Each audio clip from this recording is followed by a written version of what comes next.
Hello friends, আসসালামু আলাইকুম। আমি আমরিজা সমাদ্দিন খন্দকার জেক আপডেট টেকনোলজি চ্যানেলের পক্ষ থেকে আপনাদেরকে জানাচ্ছি ওয়েলকাম। আজকের ভিডিওতে আপনাদের সাথে শেয়ার করব how to apply custom number formatting on largest number in MS Excel.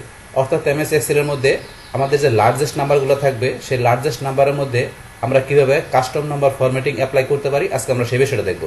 এখন আমাদের এই কাজটা করার জন্য প্রথমে আমরা এক্সেলে চলে আসি। এক্সেল আসার পরে কি বলছি যে এক্সেলের মধ্যে আমরা যখন এখানে এই যে অনেক লার্জেস্ট অনেক বড় ধরনের নাম্বার আমরা লিখবো, তো সেই ক্ষেত্রে এই নাম্বারের মধ্যে আমরা কি করতে পারি, নিজের মতো করে আমরা কাস্টম ফরম্যাটটা করতে পারি।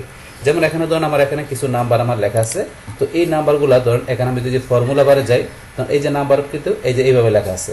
এবং এই নাম্বারের মধ্যে আমার এই যে নাম্বারের দুই পাশে এই যে মধ্যে এখানে ব্র্যাকেট, তারপর আপনার ড্যাশ, তারপরে ধরুন এখন আমরা এই নাম্বারটা কিন্তু আমরা যখন নর্মালি লিখি তখন কিন্তু নাম্বারটা এইভাবে থাকে না। তো এই নাম্বারটাকে এইভাবে কীভাবে আমরা নিয়ে আসতে পারি, তারপরে যেখানে ব্র্যাকেট, তার পাশাপাশি মাইনাস কিংবা আপনার চাইলে কমা, এই বিভিন্ন কিছু আপনি কীভাবে অ্যাপ্লাই করতে পারেন, তো সেই বিষয়টা বলতে দেখবো।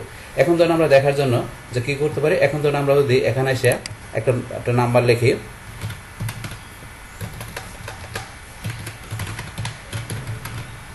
ধরুন এখানে আমি এই নাম্বারটা লিখলাম, লেখার পর এন্টার দিই, তাহলে এখানে ধরুন আমার প্রায় 15 ডিজিটের মতো নাম্বার লেখা হয়েছে। তাহলে এখন ধরুন আমি নর্মালি নাম্বার লিখলে কিন্তু এই নাম্বারটা এইভাবে চলে আসে। তো এইভাবে চলে আসে, কিন্তু আমরা যদি ফর্মুলা বারে যাই, এই দেখেন নাম্বারটা কিন্তু এই যেটা আছে আমাদের নাম্বারটা, এই নাম্বারটা এখানে আমরা যখন লিখি এক্সেলে সেটা তখন এইভাবে চলে আসে। তো আর এই যে নাম্বারটা চলে আসে এইটা এখানে আমাদের কোন ফরম্যাটে আসে, এটা আমাদের বাই ডিফল্ট এই যে জেনারেল যে ফরম্যাট আছে সেই জেনারেল ফরম্যাটে আমাদের নাম্বারটা থাকে। তো এখন এটা যদি আমি ধরুন এখানে কি করি, এটা আমি একটু কলামটা বড় করি, তারপর ধরুন এরকমই আছে, আরও বড় করলো ধরুন এরকমই আছে। এখন যদি আমি নিজ দিকে এটা কপি করি, ধরুন এই যে আমার এরকমই আছে। তো এইটাকে আমি এখন ধরুন যে কি বলছি, আমি এই যে আমি এইটা যেরকম করা আছে এইটার মতো আমি এই নাম্বারগুলো করব। তাহলে করার জন্য প্রথমে কি এই ডাটাগুলো আপনি এখানে সিলেক্ট করবেন, বা সিলেক্ট করার পরে আমরা চলে যাবো কোথায়, আমরা এখান থেকে নাম্বার ফরম্যাটিং মানে আমরা ফরম্যাট সেলে গিয়ে কাস্টম ফরম্যাটে যাবো। তাহলে যাওয়ার জন্য আপনারা এই যে এখানে ক্লিক করে যেতে পারেন, অথবা মাউসের ডান বাটনে ক্লিক করলে অথবা কিবোর্ড থেকে Ctrl+1 চাপ দিল আমরা ফরম্যাট সেলে আসতে পারি। তাহলে আমি Ctrl+1 চাপ দেওয়ার পরে এখানে যে ফরম্যাট সেলে চলে আসছি, আসার পরে এখান থেকে এই যে কাস্টম লেখা আছে কাস্টমে ক্লিক করবেন। বাস করার পরে এখন আমার এই যে এই নাম্বারগুলা, এখানে আমার এই যে নাম্বারগুলো আছে এগুলা আমার এইভাবে নিয়ে আসতে গেলে আমরা এখানে কি করব, প্রথমে এই যে জেনারেলের পরে ধরুন জিরো দেওয়া আছে, জেনারেলের পরে জিরো দেওয়া আছে, আমরা এই যে জিরোতে এখানে ক্লিক করি। তো জিরোতে ক্লিক করার সাথে ধরুন এই যে স্যাম্পল কিন্তু দেখাচ্ছে যে আমার এখানে এই যে আমি যে নাম্বারটা লিখছি এই যে এই নাম্বারটা কিন্তু এখানে চলে আসছে।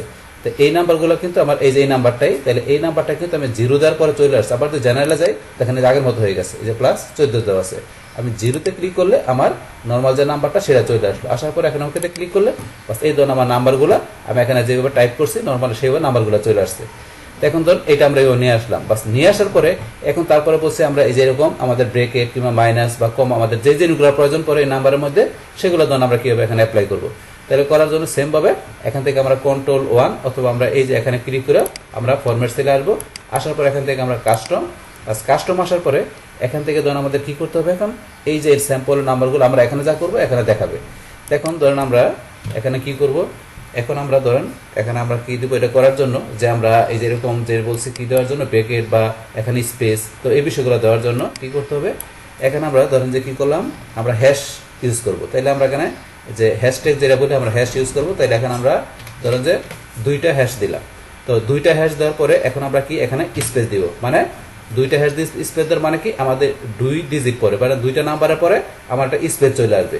বাস তারপরে আবার এখানে আমি স্পেসের পরে এখানে আমি 1 2 3, বাস আমার 3টা নাম্বারের পরে আমি এখানে আরেকটা স্পেস দিব। বাস আরেকটা স্পেস দেওয়ার পরে এখন তো আমি আবার 1 2 3 4 আমি 4টা নাম্বারের পরে আরেকটা স্পেস দিব। বাস তারপর এখানে আমি আবার 1 2 3 3টা নাম্বারের পর আরেকটা স্পেস দিব। তারপর এখানে আমি 1 2 3 আবার এখানে ধরুন আমি 3টা নাম্বারের পরে ধরুন আরেকটা স্পেস দিব। তো এইভাবে আমি বিষয়টা সেট করলাম। তো এখানে ধরুন এই যে আমি এখানে যেভাবে দিলাম আমার কিন্তু স্যাম্পল মধ্যে দেখাচ্ছে, ধরুন আমার এই যে 3টা নাম্বার, এই যেখানে স্পেস 3টা নাম্বার শুরু থেকে দেখে আমরা এই 2টা নাম্বারের পরে স্পেস, তারপরে এই যেখানে 3টা নাম্বারের পরে স্পেস, এইভাবে পরবার 4টা নাম্বারের পরে স্পেস, 3টা নাম্বারের পরে স্পেস, মানে এখানে আমি যেভাবে দেখা দিলাম সেইভাবে কিন্তু আমার স্যাম্পলটা দেখাচ্ছে। এখন আমি এখানে ওকেতে ক্লিক করলে বাস এই যে আমার এখানে নাম্বারগুলোর মধ্যে এখানে ধরুন আমি যেভাবে স্পেস দিলাম তো সেইভাবে কিন্তু স্পেসগুলো চলে আসছে। তো স্পেসগুলো আসার পরে এখন আমরা আবার এখানে চলে যাই, যার পরে এখান থেকে আমাদের কি করব, এখন আমরা ধরেন ব্র্যাকেট ইউজ করব। তো ব্র্যাকেট আপনি কোথায় ইউজ করবেন, তো সেটা আপনি এখানে দেখাই দেবেন। ধরুন আমরা ব্র্যাকেট আমরা কোথায় ইউজ করব, আমাদের এই যে এখানে আমরা ব্র্যাকেট ইউজ করব, যে এখানে এই যে 4টা ডিজিটের যে নাম্বার আছে এখানে আমার দুই পাশে ব্র্যাকেট থাকবে। তাহলে এই যে এখানে 4 ডিজিট নাম্বারের এখানে আমি দুই পাশে এই যে একটা ফার্স্ট ব্র্যাকেট দিয়ে দিলাম, আবার এই পাশে আরেকটা ফার্স্ট ব্র্যাকেট ক্লোজ করে দিলাম। তাহলে আমার এই যে 4 ডিজিটের যে নাম্বারটা আছে এখানে এটার দুই পাশে দুটো ব্র্যাকেট থাকবে, তাই ব্র্যাকেট দিয়ে দিলাম। তারপরে চাচ্ছি কি আমার এখানে এই যে এখানে আমার কি থাকবে, এখানে ধরেন আমি একটা ড্যাশ দিয়ে দিব। তাইলে এখানে স্পেস না দিয়ে আমি ড্যাশ দিব, তাইলে একটা আমি ড্যাশ দিয়ে দিলাম। তো এটা একটু কমাই দিলাম, বাস। এখন এই যে এখানে দেখাচ্ছে যে আমার ড্যাশ থাকবে, এখানে দুই পাশে দুটো ব্র্যাকেট থাকবে। তো এইরকম আমি করব, করার জন্য এখন আমি এবার সেট করার পরে এখন ওকেতে ক্লিক করি। এই দেন আমার এখানে কিন্তু এই নাম্বারটা, এই 4 ডিজিট নাম্বারটার বাম পাশে ডান পাশে ব্র্যাকেট চলে আসছে। তারপর এখানে কি চলে আসছে, আমি ড্যাশ দিলাম, সেই ড্যাশটা চলে আসছে। তো এটার মতো কিন্তু আমাদের এটা অনেকটা হয়ে গেছে এটার মতো। তাহলে এখন তো এইভাবে আমরা এখানে বিষয়গুলো সেট করলাম। এখন যদি মনে করেন আমরা এখানে আমাদের এখানে যে নাম্বারগুলো আছে এটা আমরা একটু চেঞ্জ করে অন্য কোনো নাম্বার দিই, ধরুন আমরা অন্য নাম্বার দিচ্ছি, এই দিলাম, দেওয়ার পর এখন এন্টার দিই, বাস। এখন ধরুন আমার এখানে এই ধরনের এরকম ভাবে চলে আসছে। তারপরে এই যে আমার এখানে যেভাবে ফরম্যাটিং করছে সেভাবে চলে আসছে, কিন্তু এখানে আমার যেহেতু ডিজিট একটা কম আছে শুধু 4 এটা, তারপরে এইভাবে বাকিগুলো ঠিক আছে। এখন আমরা একটু ডিজিট বাড়াই দিয়ে দেখি, ধরুন আমরা বাড়াই দিয়ে এন্টার দিলাম। এখন ধরুন আমাদের কিন্তু ঠিক মতো আছে। তো এখন এই যে এখানে যেভাবে আছে সেভাবে আছে। তো এইভাবে বিষয়গুলো আপনারা করতে পারেন। তারপর ধরুন আমরা আবার এখানে সিলেক্ট করি, সিলেক্ট করার পরে আমরা এখন আবার ফরম্যাট সেলে এসে আমরা কাস্টম ফরম্যাটে আসি। আসার পরে ধরুন আমরা এই যে এখানে ব্র্যাকেট দিলাম, ড্যাশ দিলাম। তারপর চাইলে আপনি ইচ্ছে করলে ধরুন আপনার কমাও ইউজ করতে পারেন। এখন যদি চাই আমরা কি করার জন্য, ধরুন আমরা যে কাস্টম ফরম্যাটিং করছি সেই কাস্টম ফরম্যাটিংটা আমরা এখান থেকে ডিলিট করে দিব। তাহলে আপনার ধরুন ডিলিট করার জন্য এই যে এখানে সিলেক্ট করা আছে, সিলেক্ট করা থাকার পরে এই যে ডিলিট অপশন, আমরা এখানে ডিলিট বাটনে ক্লিক করব।